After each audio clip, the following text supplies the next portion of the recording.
Let me actually congratulate Mamelodi Sundowns on the victory. I thought well earned.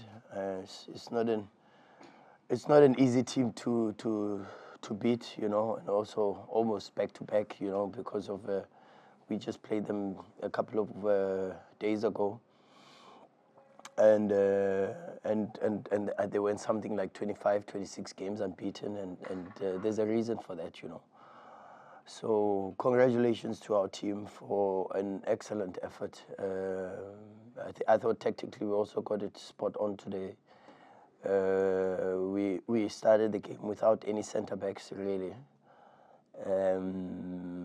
because we knew we had to protect the dead zones on the sides more for Titus. Surprised a bit that Jayden Adams started a bit more on the left on the side. But normally you'd have to protect that area for Titus and Aura. And then, of course, if not that, then you've got Reina's running into that space. And I thought Zuko and Mudiba did very, very well. We asked Mudiba to play a completely different role today, which he did well. And then the inverting of the two centre-backs with both Obas and Rivaldo, but also Obas' speed helps us a little bit with that possibility. But controlled the game throughout. I thought, of course, one or two opportunities for Stellies on the transition, because they play for that and they've got the players with speed to run behind. But we dealt with that very, very well today, and I'm very proud of the boys and. Proud of the effort of these players and proud of their mentality. It's not easy to keep winning and keep winning and keep winning and winning even when the league is wrapped up, and it's an incredible effort, and they need a lot of praise and to be commended for that. Maybe I will steal one of Jurgen Klopp's quotes when he said it doesn't really matter what people think of you when you arrive. What matters is what people think of you when you leave. And I think maybe that's how I feel about the records points. Maybe that's the reflection that will take place the day I leave Mamelodi Sundowns, which is still a very, very long way. So I don't think it's something I've already thought about really at the moment, and it hasn't sunk into my brain. But it's a huge compliment to this special group of players. It's something that's not easy to do, and it will be difficult to outdo even in the future. I think it would depend, because I think every DStv Premiership game has different components to it, and in a way, there are games that are a little bit more tactical, and they present to you a little bit more tactical challenges. And then, of course, there are games. Stellies is definitely a game where, from a physical output perspective, you're going to have to suffer a lot, because they fight for every ball. They cover distances. They're very fast on the transitions, and a well-coached side, and a team that plays really according to its strengths. And I don't say you know in the media how highly I speak of Coach Stevie Barker and the work that he's doing with this team. So I would say that it probably does rank amongst one of the most difficult games. But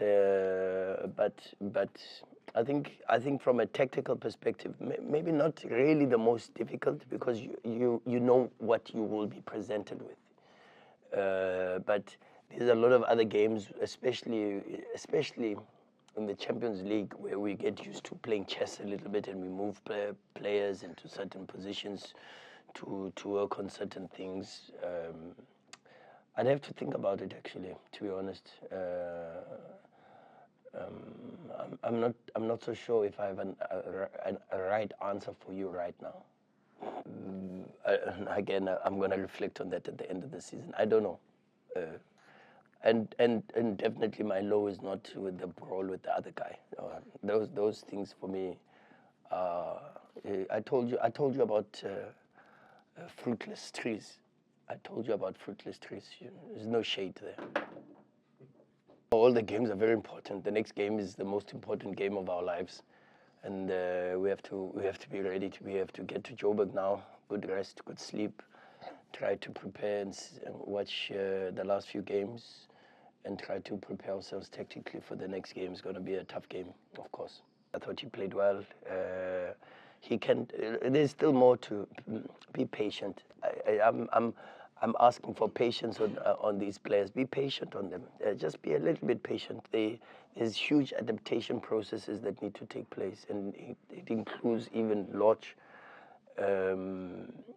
Tash, Esquivel, Lesibanku. Just a bit more patience, even with the kid Mabena, just be patient.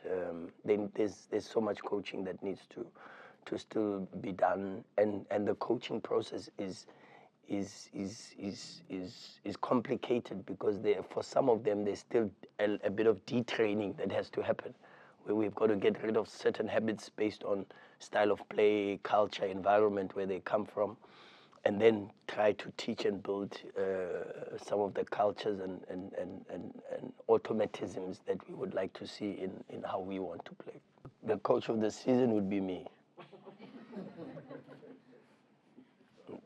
That's what I think. I think the coach of the season must be the coach that wins the league.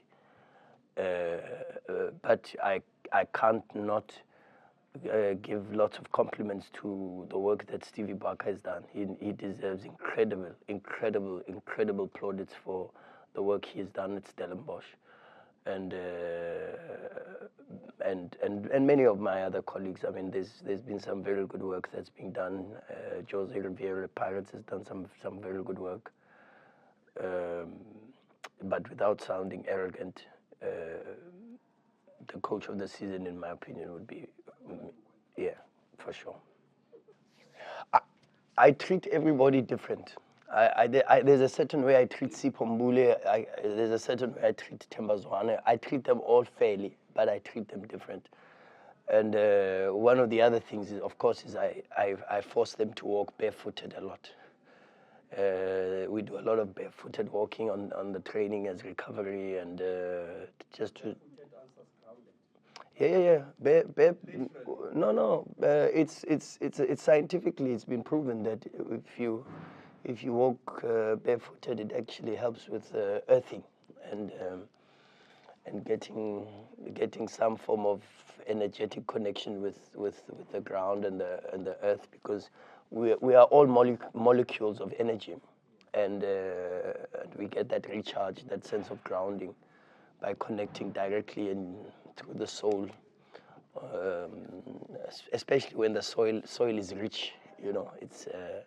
It's extremely beneficial. It's something that I do also a lot myself, and that's something I do with the team a lot. No, Coach Stevie Barker has coached for 500 more years than I have. I would be the last person to ever give him advice. I don't know. Just give it your best. It's difficult, of course, and I think he knows that. And he's very experienced. I honestly don't think that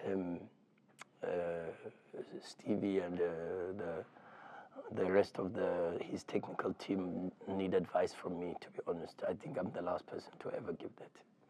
Oh yeah, of course. The very important players. They've got big roles. Dennis and Thembinkosi are very important to this team. Very important, and even for the future. Next season, they're part of our plans, and they predominantly feature in our plans. And at the moment, the answer is no. Well, I haven't submitted a report. That's the starting point. I have to summarize the performances of the squad. I've then got to give a detailed report to the senior management and to the sporting director, with also some directives as to where we need to strengthen. And it will be very difficult to answer your question with a definite yes or no without having concluded my technical report with the technical team.